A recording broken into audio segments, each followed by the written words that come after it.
청년부 여러분 안녕하세요.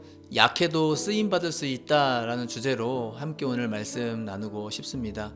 여러분, 연약해도 부족해도 하나님께 충분히 쓰임받을 수 있습니다. 내가 연약하고 부족하다고 해서 기죽거나 의기소침해 하지 마세요. 하나님은 오히려 그런 사람을 통해서 더 큰 일을 이루시고 더 크게 영광 받으실 수가 있습니다. 여러분, 스웨덴의 레나 마리아를 잘 아시죠? 태어날 때부터 두 팔이 없는 상태에서 태어났죠. 하지만 스웨덴의 장애인 수영 국가대표 선수가 되었고, 또 우리가 잘 알듯이 가수이기도 하죠. 어메이징 그레이스 노래 누구나 다 한 번쯤 들어보셨을 겁니다. 레나 마리아가 부르는 그 어메이징 그레이스를 듣고 사람들이 눈물을 흘립니다. 또 호주의 닉 부이치치라는 분이 계십니다. 이분도 태어날 때부터 두 팔과 두 다리가 없이 태어나셨죠. 8살 때부터 이미 자살에 대해서 생각을 했대요. 학교에 가면 친구들에게 따돌림을 당하고 괴롭힘을 당했대요. 얼마나 힘들었을까요? 한 번은 하나님께 팔다리가 생기게 해달라고 기도를 한 적이 있었대요. 간절히 기도했는데 하나님이 들어주시지 않았대요. 그러다가 어느 날 문득 이 닉 부이치치가 나는 사람들에게 감동을 주는 그러한 사람이 되어야겠구나 하는 것을 깨달았대요. 소명을 받은 것이죠. 그 이후로 이 닉 부이치치는 정말 전 세계를 누비고 다니면서 수많은 연설을 하는 연설가가 됐고요. 또 자기와 같은 이러한 지체 장애인들을 돕는 그러한 단체를 설립해서 열심히 활동하고 있습니다. 또 최근에는 목사님이 되신 걸로도 알고 있습니다. 또 결혼에도 성공했고요. 이 닉 부이치치의 삶을 보면은 두 팔도 두 다리도 없는데 어쩜 이렇게 왕성하게 활동을 하고 하나님께 쓰임 받고 전 세계에 영감을 주는 사람이 되었는가 싶습니다. 여러분, 약해도 쓰임 받는 사람이 반드시 있습니다. 오히려 그 약함 때문에 사람들에게 더 큰 감동을 줍니다. 만약 내가 약하다고 생각된다면 나야말로 사람들에게 큰 감동을 줄 수 있는 사람이 될 수 있겠구나 하고 생각해 보세요. 참으로 이 세상에 은혜를 끼치고 감동을 끼치는 사람은 약한 사람들입니다.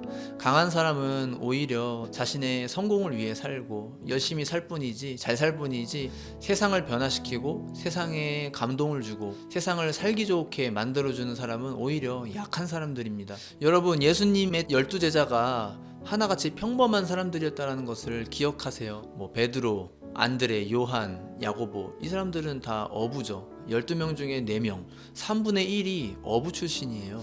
또 마태는 천대받는 세리라는 직업을 가진 사람이었고, 또 열심당 시몬, 열심당원이라는 것은 나라를 독립시켜 보겠다고 고군분투하는 사람이죠. 어떻게 보면은 그 로마가 압제하는 그 사회 시스템 안에서 주류가 아닌 비주류 쪽에 있었던 사람이었다라고 말할 수 있을 겁니다. 그리고 그 외의 제자들은 구체적인 직업도 제대로 밝혀지지 않은 사람들이 많습니다. 이처럼 예수님의 제자들은 하나같이 평범한 사람들, 연약하고 실수가 많은 사람들이었어요. 제가 정말 분명히 말씀드릴 수 있는 것은 하나님은 부족하고 연약한 사람을 사용하셔서 하나님 당신의 영광을 나타내시기를 더 원하시지, 정말 너무 강하고 너무 지혜로운 사람을 쓰셔서 하나님의 영광을 나타내시는 것을 그다지 좋아하시지는 않으신다라는 거예요. 왜냐하면 그렇게 해야지만이, 약한 사람을 쓰셔야지만이 하나님이 더 드러나시기 때문이죠.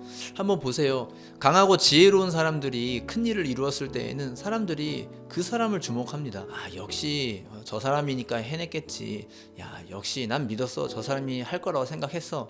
다들 그렇게 평가를 하겠죠. 하지만 정말 약하고 부족함이 많은 그런 사람이 큰 일을 이루었을 때에는 사람들이 그 사람을 주목하게 되기가 쉽지가 않습니다. 다른 이유를 자꾸 찾으려고 하게 되겠죠. 바로 그 과정에서 하나님의 영광이 드러나게 되는 것입니다. 고린도전서 1장 26절 이하에 보면은요, 형제들아 너희를 부르심을 보라. 육체를 따라 지혜로운 자가 많지 아니하며 능한 자가 많지 아니하며 문벌 좋은 자가 많지 아니하도다.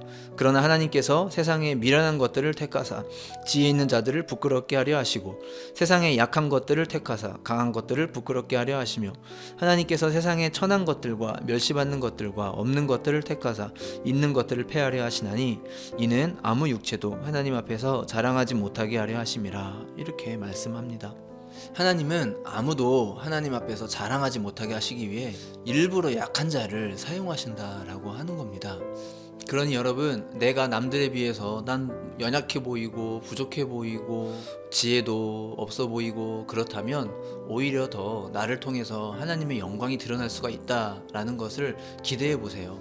약한 사람도 하나님 손에 붙들려 쓰임 받을 수 있습니다. 아니, 어쩌면 약한 사람만 쓰임 받게 되는 걸지도 모릅니다. 나의 약함을 발견하셨다면 겸손히 하나님 앞에 나아가 쓰임 받게 해달라고 기도해 보세요. 반드시 하나님께서 여러분을 사용해 주실 겁니다. 청년을 위한 5분 메시지 여기서 마치겠습니다. 감사합니다.